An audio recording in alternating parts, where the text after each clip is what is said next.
आज दुनिया एक ऐसे मोड़ पर खड़ी है जहां हर बड़ी ताकत टकराव के लिए तैयार बैठी है। कोई सीधे जंग लड़ रहा है तो कोई मौके की तलाश में है। चीन ताइवान को कब्जाना चाहता है, रूस यूक्रेन के साथ उलझा हुआ है और अमेरिका जो खुद को दुनिया का रक्षक बताता है वो हाल ही में वेनेजुएला पर हमला कर चुका है। दुनिया ने साफ देखा कि कैसे अपने हितों की बात आने पर अमेरिका वर्ल्ड पीस और यूनाइटेड नेशंस के नियमों को भी ताक पर रख देता है। वेनेजुएला के मुद्दे पर तो ज्यादातर देश खामोश रहे, लेकिन अब अमेरिका के निशाने पर बर्फ की मोटी चादर से ढका हुआ दुनिया का सबसे बड़ा आइलैंड ग्रीनलैंड है। कुछ दिनों पहले यूएस प्रेसिडेंट डोनाल्ड ट्रंप ने एक प्रेस कॉन्फ्रेंस में खुले शब्दों में कहा कि हम ग्रीनलैंड को लेकर कुछ करने जा रहे हैं, चाहे उन्हें ये पसंद हो या नहीं। आज दुनिया के नक्शे पर ग्रीनलैंड एक ऐसी जगह है जो दिखने में खामोश, ठंडी और सुनसान लगती है, लेकिन असल में यही जमीन 21वीं सदी की सबसे खतरनाक जियोपॉलिटिकल चालों का केंद्र बन चुकी है। ग्रीनलैंड दुनिया का सबसे बड़ा आइलैंड है जहां सिर्फ करीब 57,000 लोग रहते हैं, लेकिन जिसकी कीमत आज सुपर पावर्स अरबों खरबों डॉलर और ग्लोबल वॉर के रिस्क पर तोल रही है। एक तरफ अमेरिका खुलेआम इसे खरीदने की बात करता है और मिलिट्री एक्शन की धमकी देता है, दूसरी तरफ रशिया आर्कटिक में अपनी सेना और बेसिस तेजी से बढ़ा रहा है और तीसरी तरफ चाइना खुद को नियर आर्कटिक स्टेट घोषित कर इस इलाके में अपनी एक्टिविटी लगातार बढ़ा रहा है। ये अब सिर्फ डिप्लोमेसी का खेल नहीं रहा, बल्कि ये इन्फ्लुएंस, कंट्रोल और फ्यूचर डोमिनेंस की लड़ाई बन चुकी है। हालात यहाँ तक पहुँच चुके हैं कि ग्रीनलैंड के मुद्दे पर अमेरिका नेटो की यूनिटी को भी दांव पर लगाने से पीछे हटता नजर नहीं आता और यही बात इस पूरे टकराव को और ज्यादा खतरनाक बना देती है। ऐसे में सवाल उठता है कि आखिर ग्रीनलैंड में ऐसा क्या है जो अमेरिका इस हद तक जाने को तैयार है। ये जमी हुई धरती अचानक इतनी अहम कैसे बन गई कि इसने अमेरिका, रशिया और चाइना जैसी ताकतों को आमने सामने खड़ा कर दिया। इसकी कहानी कहां से शुरू होती है और कैसे यहां लिया गया एक गलत फैसला ग्लोबल ट्रेड और वर्ल्ड पीस को हिला सकता है। President-elect Donald Trump has added purchasing Greenland to his wish list. Denmark says that Greenland is not for sale. Donald Trump wants Greenland. He wants access to the Arctic. He says it is to prevent Russia and China from taking over the region. Large protests in Greenland and Denmark as President Trump escalates his threats to take over the semi-autonomous Danish territory. New this morning, President Trump just said the United States needs Greenland and that anything less than total control is unacceptable.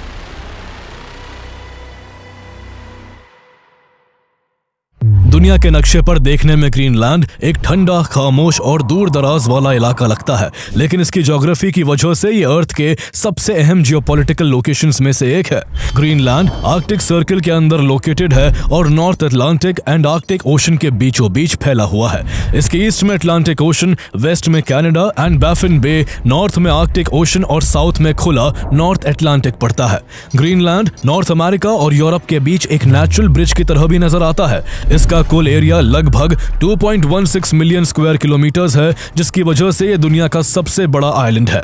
अगर इसके असल area को समझने के लिए इसका India से comparison करें तो ये इंडिया के लगभग 2/3 हिस्से के बराबर है।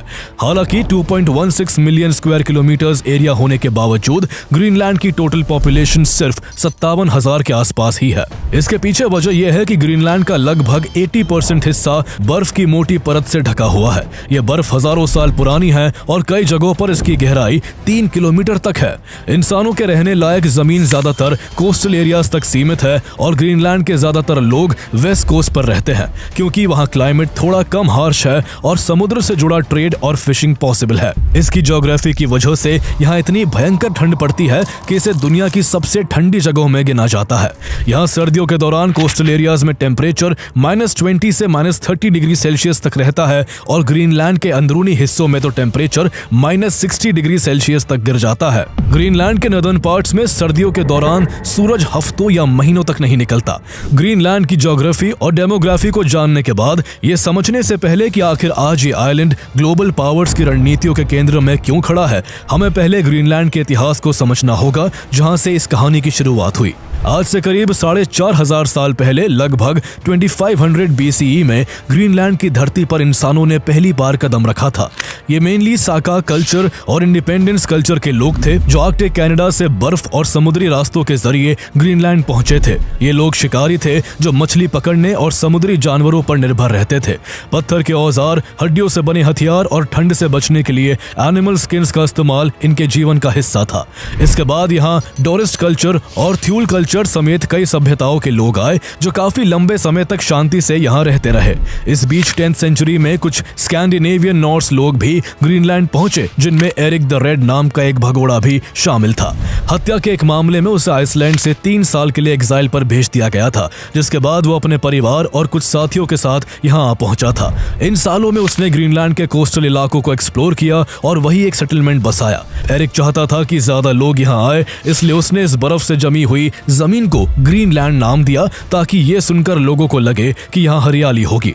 इसके बाद धीरे धीरे यहाँ कुछ और नॉर्स लोग बसने लगे और 10th से 15th सेंचुरी तक उनका एक छोटा सा समाज बस गया जो बेहद फला फूला।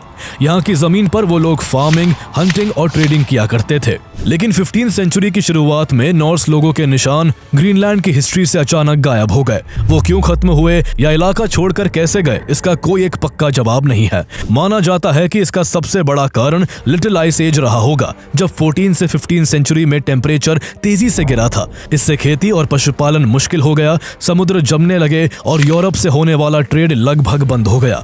ऐसे में वो या तो भूखमरी का शिकार हो गए या धीरे धीरे वापस आइसलैंड की ओर माइग्रेट कर गए। नॉर्स के जाने के बाद भी इनुइट कम्युनिटीज जो थ्यूल कल्चर से विकसित हुई थी, वो ग्रीनलैंड में लगातार रहती रहीं, क्योंकि वो लोग इस हार्श एनवायरनमेंट के हिसाब से ढल चुके थे।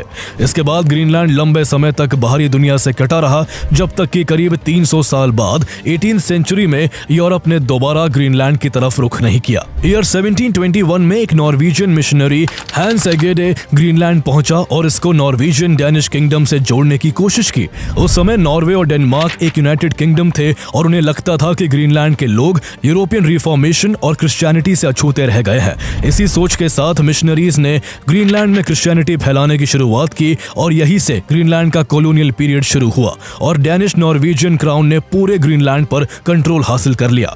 आने वाली जनरेशंस में ग्रीनलैंड की बड़ी पॉपुलेशन को क्रिश्चियन बनाया गया और लोकल कल्चर पर यूरोपियन इन्फ्लुएंस बढ़ता चला गया। इसके बाद यूरोप की राजनीति ने ग्रीनलैंड की किस्मत एक बार फिर बदल दी। 19th सेंचुरी के स्टार्ट में यूरोप में फ्रेंच एम्परर नेपोलियन बोनापार्टे का प्रभाव तेजी से बढ़ रहा था और उसने फ्रेंच रेवोल्यूशन के प्रिंसिपल्स के साथ पूरे कॉन्टिनेंट की व्यवस्था बदल दी थी। इन्हीं नेपोलियनिक वॉर्स के दौरान डेनमार्क नॉर्वे साम्राज्य ने ग्रेट ब्रिटेन के खिलाफ नेपोलियन का साथ दिया, लेकिन 1813 की वॉर्स में फ्रांस की हार के बाद इस गठबंधन को भारी नुकसान उठाना पड़ा। 14 जनवरी 1814 को हुई ट्रीटी ऑफ कील के तहत विक्टोरियस पावर्स ने पनिशमेंट के रूप में इस एम्पायर को तोड़ दिया और नॉर्वे का कंट्रोल स्वीडन के पास चला गया। हालांकि इस ट्रीटी के दौरान डेनमार्क ने चालाकी से पुरानी समुद्री बस्तियों जैसे ग्रीनलैंड, आइसलैंड और फैरो आइलैंड्स को अपने पास ही रख लिया। यहीं से ग्रीनलैंड पूरी तरह डेनमार्क की कॉलोनी बन गया और यही फैसला आगे चलकर ग्रीनलैंड की मॉडर्न हिस्ट्री का सबसे बड़ा टर्निंग पॉइंट साबित हुआ। इसके बाद डेनमार्क ने ग्रीनलैंड पर अपनी पकड़ मजबूत करने के लिए सख्त ट्रेड मोनोपोली लागू की, जिसके तहत ग्रीनलैंड के रिसोर्सेज पर केवल डेनमार्क का हक हो गया। इनुइट लोग सील स्किन, व्हेल ऑयल और फिश जैसी चीजें सिर्फ डेनिश अथॉरिटीज को और उनके तय किए गए बेहद कम दामों पर बेच सकते थे। इस व्यवस्था ने लोकल इकोनॉमी को पूरी तरह डेनमार्क पर निर्भर बना दिया। लेकिन डेनमार्क का इससे भी मन नहीं भरा और उसने इनुइट लोगों की हजारों साल पुरानी परंपराओं और लाइफस्टाइल को पिछड़ा बताकर उन पर यूरोपियन वैल्यूज भी थोप दी। कई पुराने इनुइट सेटलमेंट्स को खत्म करके लोगों को जबरदस्ती बड़े शहरों में बसने के लिए मजबूर किया गया, जिससे उनकी ट्रेडिशनल लाइफस्टाइल डिस्ट्रॉय हो गई। इस तरह से डेनमार्क ने बिना किसी बड़े युद्ध के सिस्टमैटिक कंट्रोल के जरिए ग्रीनलैंड की पहचान पर अपना पूरा कब्जा जमा लिया था। लेकिन 20th सेंचुरी की शुरुआत में डेनमार्क को यह डर सताने लगा कि सिर्फ जमीन पर कंट्रोल काफी नहीं है, क्योंकि नॉर्वे कई बार कह चुका था कि ईस्टर्न ग्रीनलैंड ऐतिहासिक रूप से उसका है। इसलिए उसे लगने लगा कि उसे ग्लोबल लेवल पर अपनी सोवर्निटी को कानूनी मान्यता भी दिलानी होगी, वरना आगे कोई भी बड़ी ताकत ग्रीनलैंड के किसी हिस्से पर दावा ठोक सकती है। उसे यह मौका तब मिला जब 1914 में फर्स्ट वर्ल्ड वॉर की आग भड़क उठी और पूरा यूरोप युद्ध की आग में जलने लगा। इस दौरान जहां एक तरफ लाखों लोगों का खून बह रहा था, तो वहीं दूसरी तरफ बड़ी पावर्स अपने फ्यूचर इंटरेस्ट को सुरक्षित करने में जुटी हुई थी। इसी माहौल में 1917 में अमेरिका और डेनमार्क के बीच एक ऐतिहासिक डिप्लोमेटिक डील हुई, जिसके तहत डेनमार्क ने कैरेबियन सी में स्थित अपने आइलैंड्स, जिन्हें डैनिश वेस्ट इंडीज कहा जाता था, अमेरिका को $25 मिलियन के गोल्ड के बदले बेच दिए।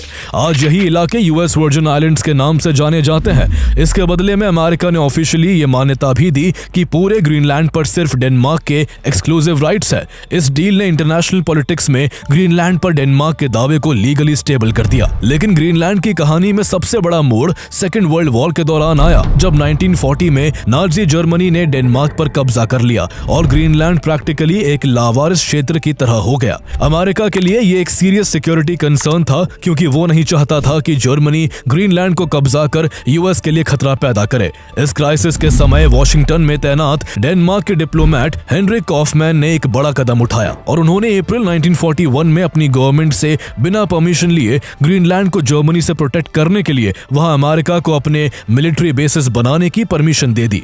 ये बेसिस एलाइज के विमानों के लिए रिफ्यूलिंग पॉइंट्स और वेदर मॉनिटरिंग सेंटर्स बने, जो आर्कटिक रूट पर बेहद अहम थे। लेकिन हेनरिक कॉफमैन के इस फैसले के कारण डेनमार्क की गवर्नमेंट ने उन्हें ट्रेटर घोषित कर दिया। पर बाद में हेनरिक कॉफमैन का वही फैसला ग्रीनलैंड को नाजी कंट्रोल में जाने से बचाने वाला साबित हुआ और इसी वजह से इतिहास में कॉफमैन को द गुड ट्रेटर के नाम से जाना गया। सेकेंड वर्ल्ड वॉर 1945 में खत्म हुआ, लेकिन दुनिया को शांति मिलने के बजाय दो नई महाशक्तियों अमेरिका और सोवियत यूनियन के बीच एक नई वॉर, कोल्ड वॉर शुरू हो गई। इस दौरान दोनों देश एक दूसरे को डिप्लोमेसी, मिलिट्री पोजीशनिंग और स्ट्रेटेजिक एडवांटेज की लड़ाई में पछाड़ना चाहते थे।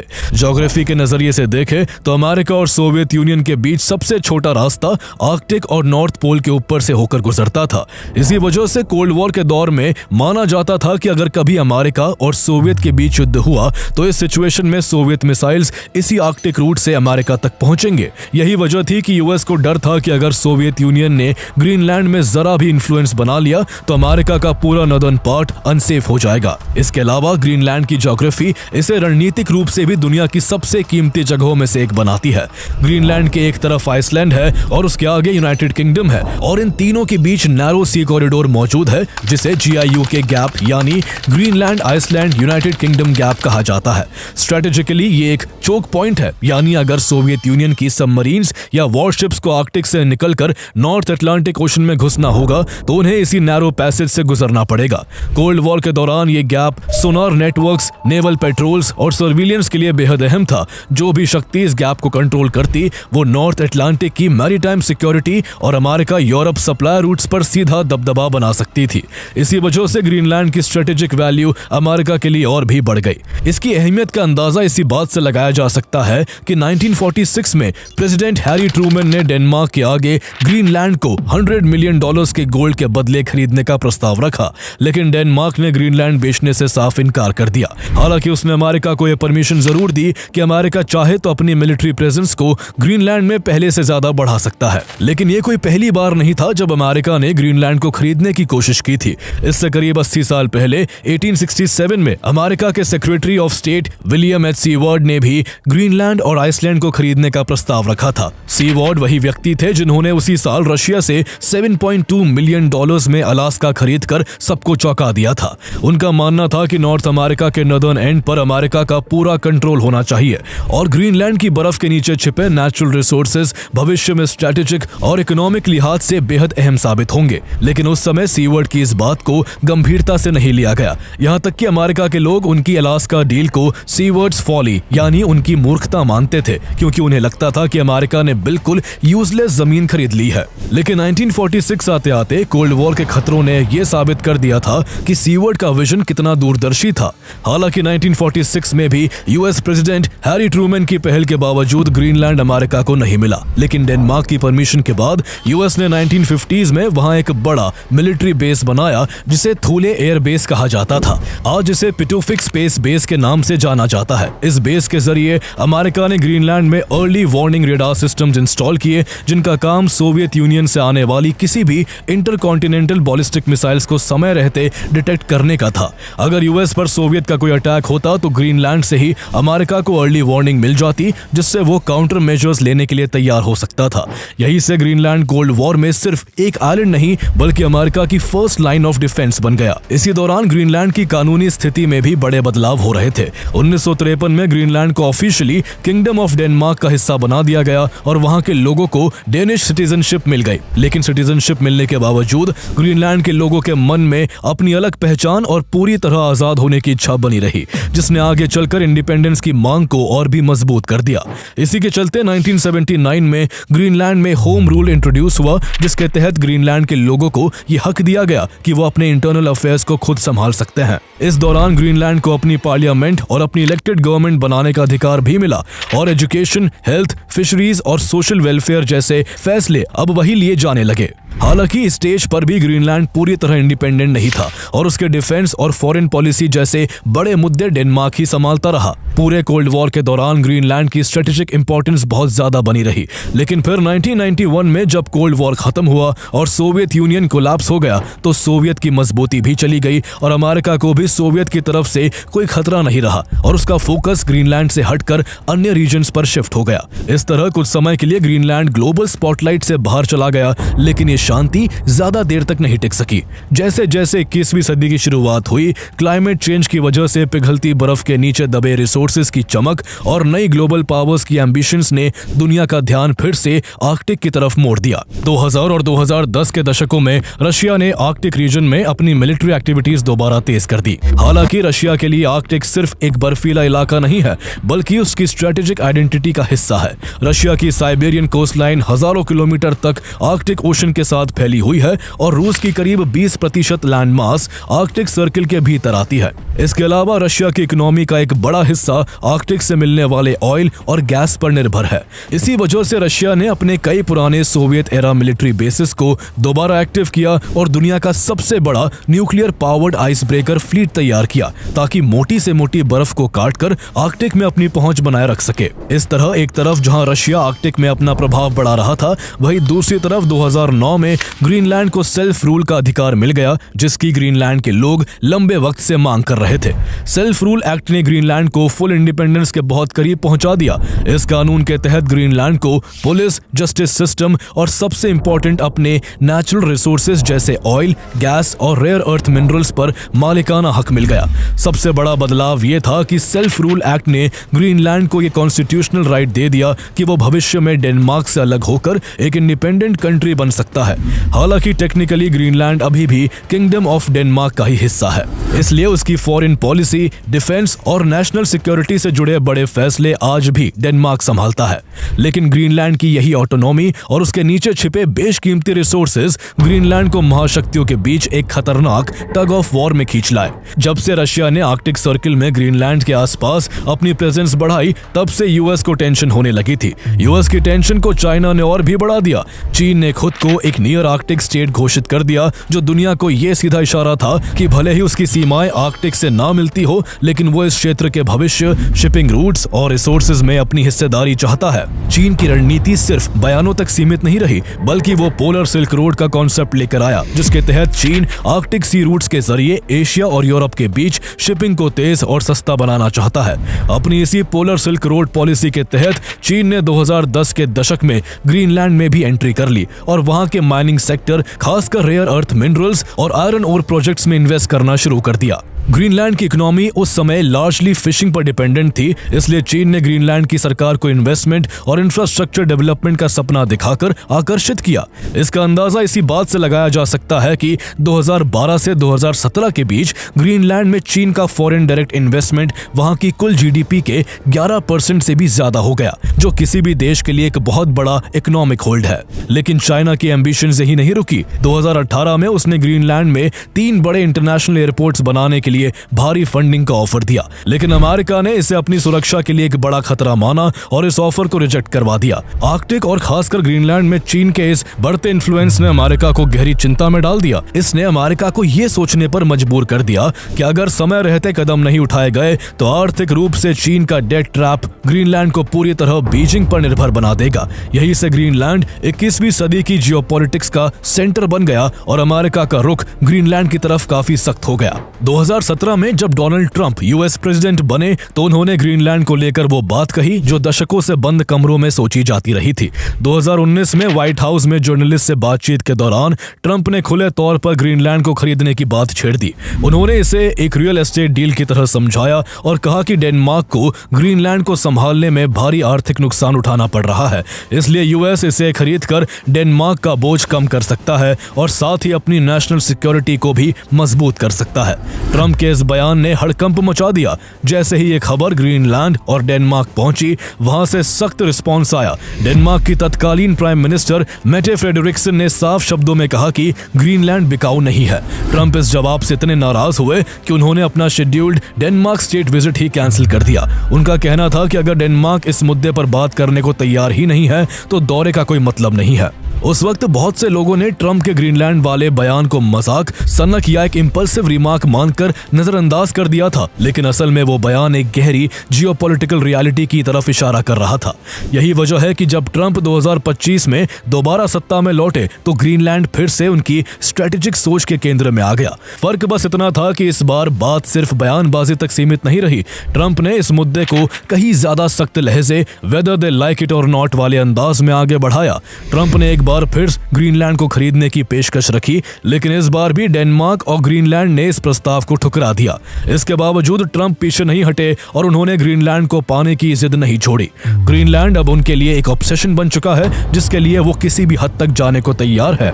इसके पीछे कई रीजंस है। ट्रंप का मानना है कि ग्रीनलैंड नेशनल सिक्योरिटी के व्यू पॉइंट से यूएस के लिए काफी क्रिटिकल है। उनके मुताबिक अगर चाइना या रशिया ने ग्रीनलैंड में मजबूत प्रेजेंस बना ली तो ये अमेरिका के लिए एक डायरेक्ट थ्रेट होगा। हाल ही में कॉन्फ्रेंस के दौरान ट्रंप ने साफ कहा था कि अगर हमने ग्रीनलैंड नहीं लिया तो रशिया और चाइना हमारे अगले पड़ोसी होंगे और हम ऐसा नहीं होने देंगे। लेकिन मामला सिर्फ सिक्योरिटी तक सीमित नहीं है। ग्रीनलैंड अमेरिका के ग्लोबल ट्रेड इंटरेस्ट के लिए भी बेहद अहम है।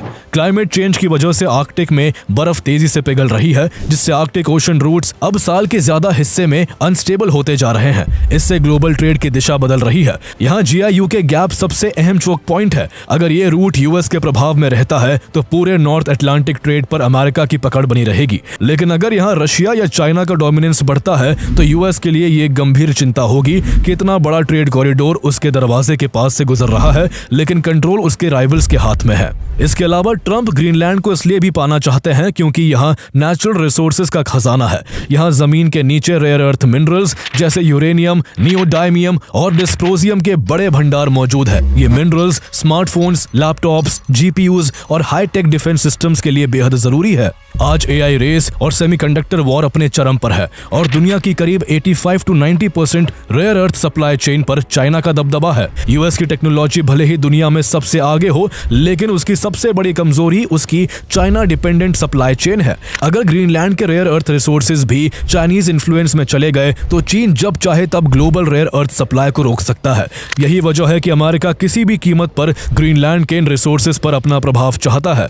ग्रीनलैंड को एक्वायर या डिसाइसिवली कंट्रोल करके यूएस अपनी सप्लाई चेन को डाइवर्सिफाई करना चाहता है और चाइना की मोनोपोली को तोड़ना चाहता है। इसके पीछे एक वजह यह भी बताई जाती है कि ट्रंप का ग्रीनलैंड को लेकर इतना आक्रामक रुख सिर्फ नेशनल सिक्योरिटी तक सीमित नहीं है, बल्कि इसमें उनके बेहद अमीर कॉर्पोरेट और इन्वेस्टर दोस्तों के इंटरेस्ट भी जुड़े हुए हैं। अमेरिका में कई बड़े माइनिंग इन्वेस्टर्स, हेज फंड्स और प्राइवेट इक्विटी ग्रुप्स पहले से ही rare earth minerals, critical metals और आर्कटिक रिसोर्सेज में भारी पैसा लगा चुके हैं। ट्रंप का मानना है कि अगर ग्रीनलैंड अमेरिका को मिलता है तो फ्यूचर की टेक इकोनॉमी में अमेरिका को मैसिव एडवांटेज मिलेगा। इन सब वजहों के चलते ट्रंप हर हाल में ग्रीनलैंड को अमेरिका का हिस्सा बनाना चाहते हैं। जैसे जैसे ग्रीनलैंड की बर्फ पिघल रही है, ये मिनरल्स और ज्यादा एक्सेसिबल होते जा रहे हैं। अमेरिका इसे एक स्ट्रेटेजिक अपॉर्चुनिटी के तौर पर देख रहा है और इसी संसाधनों की दौड़ ने यूएस को उस मोड़ पर ला खड़ा किया है जहां ट्रंप मानते हैं कि अगर बातचीत से रास्ता नहीं निकलता तो अमेरिका अपनी ताकत दिखाने से भी पीछे नहीं हटेगा। अपनी इसी बोल्ड स्ट्रेटेजी की एक खतरनाक झलक यूएस ने तब दिखाई जब उसने वेनेजुएला वेनेजुएला में एक बहुत बड़े मिलिट्री ऑपरेशन को अंजाम दिया। जनवरी 2026 में ऑपरेशन एब्सोल्यूट रिजॉल्व के तहत यूएस स्पेशल फोर्सेस ने कैराकस पर स्ट्राइक की और वहां के प्रेसिडेंट निकोलस मादुरो को कैप्चर कर लिया। इस ऑपरेशन के तुरंत बाद ट्रंप ने ग्रीनलैंड को लेकर वेदर दे लाइक इट और नॉट जैसे शब्दों का इस्तेमाल करके ये संकेत दिया कि अगर डिप्लोमेसी काम नहीं करती तो अमेरिका बाकी ऑप्शंस पर भी विचार कर सकता है। लेकिन इसके बावजूद डेनमार्क और ग्रीनलैंड ने फिर से दो टूक शब्दों में कहा कि ग्रीनलैंड बिकाऊ नहीं है। ट्रंप के लगातार दबाव और बयानों से यूरोपियन पॉलिटिक्स में भी गुस्सा बढ़ता चला गया। डेनमार्क और ईयू के कई नेताओं ने इसे खुली बेशर्मी बताया। इसी गुस्से की सबसे तीखी झलक तब दिखी जब डेनिश एमईपी एंड्रेस विस्टीसेन ने सार्वजनिक मंच से ट्रंप को गाली तक दे डाली। वही ग्रीनलैंड के लोगों का भी सख्त रुख देखने को मिला। भले ही ग्रीनलैंड के 85% लोग डेनमार्क से आजादी चाहते हैं, लेकिन दिलचस्प बात यह है कि जब भी अमेरिका की तरफ से ग्रीनलैंड को खरीदने या वहां कब्जा जमाने की बात आती है तो लोकल लोगों का कड़ा विरोध देखने को मिलता है। वो साफ तौर पर कहते हैं कि भले ही वो आजादी चाहते हैं, लेकिन अगर उन्हें चुनना पड़ा तो वो डेनमार्क के साथ ही रहना पसंद करेंगे। उनके लिए अमेरिका के साथ जाने का मतलब अपनी पहचान खोकर केवल एक मिलिट्री बेस बनकर रह जाने के बराबर होगा। लेकिन इसके बावजूद भी ट्रंप का रुख नहीं बदला। उल्टा उन्होंने मिलिट्री एक्शन लेने की खुली धमकी दे दी कि किसी भी पल अमेरिकन फोर्सेस ग्रीनलैंड पर धावा बोल सकती हैं। ट्रंप की इस अग्रेसिव अप्रोच के बाद डेनमार्क के साथ साथ फ्रांस, जर्मनी और स्वीडन जैसे यूरोपियन नेटो देशों ने अपने ट्रूप्स ग्रीनलैंड में भेज दिए। इसी पॉइंट पर यह मामला सिर्फ ग्रीनलैंड या डेनमार्क तक सीमित नहीं रहा, बल्कि पूरी दुनिया के लिए खतरे की घंटी बन गया और यह मामला European NATO countries versus America की एक खुली जंग में बदलने लगा। यहाँ शॉर्ट में यह समझना जरूरी है कि आखिर ये नेटो क्या है। असल में नेटो एक मिलिट्री अलायंस है जिसमें यूरोप और नॉर्थ अमेरिका के 32 देश शामिल है। इसका सबसे अहम नियम यह है कि अगर नेटो के किसी एक मेंबर देश पर हमला होता है तो उसे सभी नेटो देशों पर हमला माना जाता है और सभी मिलकर जवाब देने के लिए बाध्य होते हैं। लेकिन यहाँ दिक्कत यह है कि अमेरिका और डेनमार्क दोनों ही नेटो का हिस्सा है और चूंकि ग्रीनलैंड डेनमार्क का हिस्सा है, इसलिए अगर अमेरिका ग्रीनलैंड की सोवरेनिटी को फोर्स से नुकसान पहुंचाता तो वही कदम European NATO countries versus America की सीधी टक्कर में बदल सकता था। नेटो के कई मेंबर देशों ने साफ वार्निंग दी कि अगर यूएस ने ग्रीनलैंड के खिलाफ मिलिट्री फोर्स इस्तेमाल किया तो कलेक्टिव डिफेंस रूल्स एक्टिवेट हो जाएंगे। हालात यहां तक बिगड़ गए कि अमेरिका ने उन यूरोपियन देशों पर भारी ट्रेड टैरिफ्स लगा दिए जो ट्रंप के ग्रीनलैंड प्लान का विरोध कर रहे थे। अमेरिका की यह सनक खुद यूएस को भी भारी नुकसान पहुंचा सकती थी, क्योंकि यूरोप के साथ संबंध टूटने का मतलब होगा एक महाशक्ति के रूप में अमेरिका का अलग थलग पड़ जाना, जिसका सीधा फायदा चाइना उठाएगा। यही वजह थी कि जब नेटो देशों ने खुलकर ट्रंप का विरोध किया तो 21 जनवरी 2026 को डेवोस कॉन्फ्रेंस में ट्रंप को बयान देना पड़ा कि वो ग्रीनलैंड हासिल करने के लिए मिलिट्री फोर्स का इस्तेमाल नहीं करेंगे। ऐसे में आने वाले समय में ये देखना दिलचस्प होगा कि क्या ट्रंप अपनी आर्ट ऑफ द डील से इसे हासिल कर पाते हैं या फिर उन्हें हमेशा ग्रीनलैंड के न मिल पाने का मलाल करते रहना पड़ेगा।